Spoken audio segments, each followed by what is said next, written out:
수면 시간이 다른 두 집단이 있었고, 그리고 나중에 보니까 체중이 차이가 나더라 하는 것을 봤기 때문에 그만큼 충분한 수면은 질병하고도 이렇게 밀접한 관련이 있어요.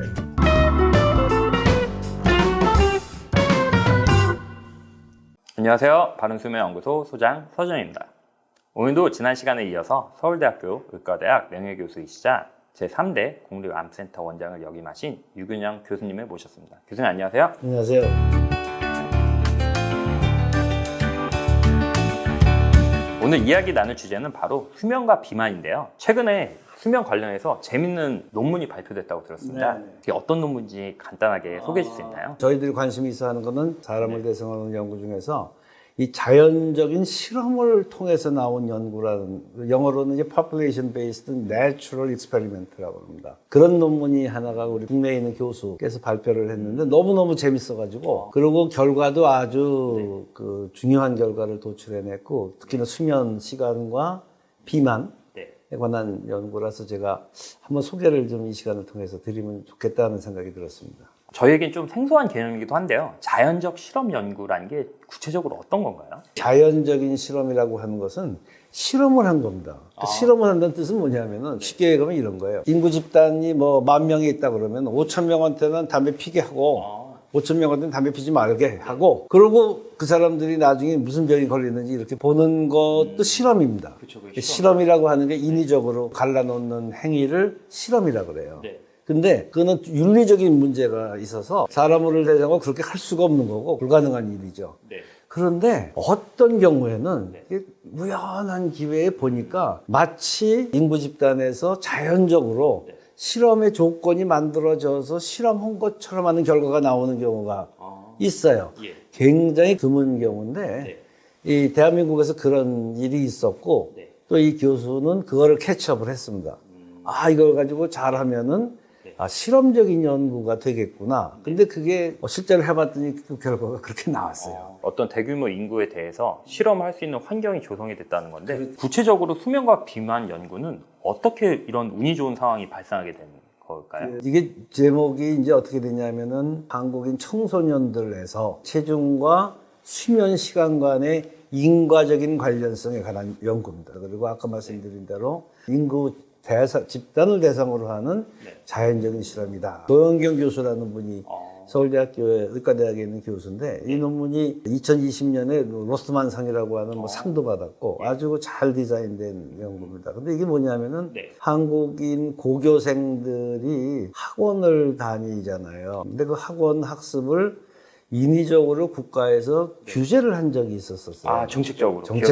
2011년도의 얘기인데, 그 결과 어떤 일이 벌어졌냐면은 학생들의 수면 시간이 늘어나지 않았겠느냐 이거죠. 누구는 너는 자라 너는 자지 마라 이렇게 인위적인 실험을 한 게 아니라 자연적으로 자는 시간이 늘어났던 집단들이 생겨났을 거고, 그리고 저 집단들이 나중에 체중이 어떻게 변했을까 하는데 관심을 가진 거예요. 근데 그걸 두 가지 자료를 우리나라는 얻을 수가 있었어요. 대한민국은 이런 그 디지털 문화가 뭐 워낙 발달되고 건강 관련 정보 이런 것들의 데이터베이스가 굉장히 잘 발달된 나라서 연구 목적으로 이런 허가를 득하면은 할 수가 있는 거죠. 그런 데이터를 가지고 일반 인구 집단을 대상으로 해서 자연적인 실험을 해봤더니 체중의 감소가 관찰됐는데, 체질량 지수라고 그럽니다. 비만 지표 중에 하나인데, BMI라고 하는 것이 수면 시간이 1시간 늘어나면은 비만도가 그만큼 감소하는 거예요. 그리고 또 하나는 비만이나 과체중으로 이행할 확률, 그러니까 생길 확률, 고교생들이 그 확률이 줄어들어요. 얼마나 줄어들었냐면 4.2%가 줄어들었어요. 굉장히 유의미하게. 근데 이거는 통계적으로 아주 유의미한 그런 숫자들이었었습니다. 이 연구자들의 결론은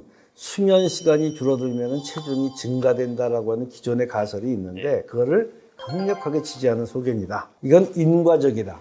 수면 시간이 줄어들면 체중이 증가된다. 반대로는 수면 시간이 늘어나면 체중은 감소한다 라고 하는 사실을 대규모 인구 집단 대상으로 반론을 제기하기 힘든 그런 연구 형태로 증명을 해냈다라는 데서 이제 이 연구가 굉장히 가치가 있는 거예요. 과거에는 이런 비슷한 연구 결과가 혹시 없었나요? 청소년기 수면 부족이 체중 증가를 유발할 거다라고 하는 그런 연구 결과들은 여러 편 있었었는데, 실험적인 증거들이나 어떤 그 역학적인 증거들이 그렇게 많지는 않은 상태입니다. 그래서 갑론을박이 있을 수밖에 없고, 더더군다나 이제 인구 집단을 이렇게 환자들을 대상으로 하는 연구는 방법론상에서의 그 비판을 받을 수 있는 요소가 많아요. 이래서 걸리고 저래서 걸리고 이런 비판과 저런 반론에 자유롭지 못한 그런 형태들의 연구를 했던 건데, 이 연구는 아까 말씀드린 것처럼 이제 자연적인 실험이 대한민국 16개 지방자치제 중에서 비교할 수 있는 데이터가 있었단 말이죠. 그래서 이걸 가지고 비교를 해봤더니 이제 그런 결과가 나온 건데, 이 연구의 장단점은 어떤 게 있을까요? 이 연구의 결과는 충분히 자면은 체중이 줄어든다. 이런 얘기인데, 그럼 잠 안 자면은 체중이 늘어나는데 정말로 잠을 안 자서 체중이 늘어난 건지 그 도중에 있었던 뭐 인터넷 중독 같은 그런 일들 때문에 이게 그렇게 나온 건지, 이게 어떤 놈이 어떤 놈의 결과인지를 알아낼 수가 없어요. 더더군다나 이게 문제가 되는 게 역인과성이라는 문제인데, 이건 뭐냐면은요, 체중이 많이 나가면은 수면 시간이 거꾸로 줄어들기도 할 수도 있다는 거죠. 제가 암을 많이 연구해서 뭐 그런 결과들이 많은데, 암 환자들의 혈액에서 비타민 이런 거를 측정을 해요. 혈중 농도를. 그리고 그 정상인 사람들의 혈중 농도를 뽑아서 비교해 보면은 암 환자들의 그 비타민 농도가 훨씬 높을 때가 있어요. 그 말이 안 되거든요. 왜냐하면은 비타민 항산화 효과들이 있는 물질들을 적게 먹기 때문에 암에 걸리는 건데, 그게 역설이거든요. 그럼 왜 그러냐면은 암이 걸렸기 때문에 좋은 영양 섭취를 하기 위해서 노력을 하는 겁니다. 이런 역인과성의 문제가 있어요, 항상.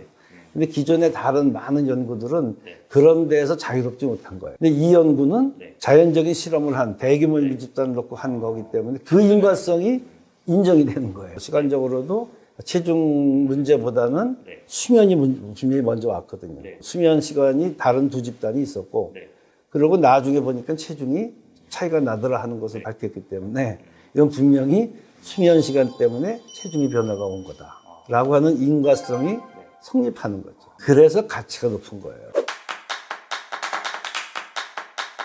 충분히 수면을 취하게 되면 체중이 줄어드는 효과가 왜 발생하는 걸까요? 그래서 이제 그 부분들은 뭐 여러 가지 가설들이 있는데, 지금까지 뭐 대개는 생리학적인 차이들이 생겨날 거다 하는 거죠. 왜냐하면은 충분한 수면이라고 하는 게 사실은 인체가 갖고 있는 여러 가지 호르몬 때문에 생활 리듬에 관련되는 이제 그런 것들이 변화가 일어나는 거고, 호르몬이라고 하는 것들은 생체 현상 중에서 여러 가지 대사 물질들에 관여를 해요. 그런 것들의 균형이 깨지게 되는 경우가 수면 부족, 그 때문에 오는 만성 질환에 관한 가능성도 있고, 만성 질환으로 가려면 이제 비만이나 이런 체중의 변화 같은 게 있을 수 있고, 그런 일련의 과정들이 이렇게 생리적으로 일어나게 되는데, 충분한 수면이 보장되는 경우에는 안정적인 생리 호르몬의 유지가 가능하기 때문에 인체 대사, 영양 성분의 영양 지표들의 변화가 심하게 일어나지는 않을 것이다. 그럼에 따라서 영양 상태를 대변하는 그런 비만 지표들도 안정적으로 유지될 수 있다. 그것은 체중 변화가 그렇게 있을 수가 없을 것이다. 뭐 이렇게들 이제 보는 거죠. 그럼 다이어트를 하시는 분들은 이 부분 굉장히 명심하셔야겠네요. 충분한 수면을 취해야지 그렇죠. 살도 잘 빠진다. 그렇죠. 왜냐하면 어떤 분들은 또 다이어트를 할 때 몸을 굉장히 또 혹사시켜야 된다는 그런 생각을 가진 분들도 간혹 있어서, 그거는 어떻게 보면 되게 맞지 않는 방법이라고 할 수 있겠네요. 충분히 잠을 잔다라고 하는 것이 인체의 그 밸런스를 유지하는데 가장 중요한 것 중에 하나입니다. 인생의 3분의 1은 수면이거든요. 그거를 박탈하면은 생체에 여러 가지 교란 현상이 벌어지게 되는 거죠. 그래서 충분히 주무실 수 있는 것. 특히 이제 한국 사람들은 뭐 저희 옛날에 연구 결과에도 나왔는, 저희 연구 결과는 코호트 연구라는 걸 통해서 했는데 7 내지 8시간 정도 주무시는 분들이 사망률이 제일 낮더라라고 하는 그런 그 결과를 저희들이 10여 년 전에 발표를 한 적이 있는데, 그만큼 충분한 수면은 질병하고도 이렇게 밀접한 관련이 있어요. 방금 코호트 연구라고 말씀해 주셨는데, 코호트 연구가 약간 생소한 것 같아요. 어떤 건지 자세히 좀 설명해 주실 수 있나요? 코호트란 말은 연구 방법 중에 하나예요.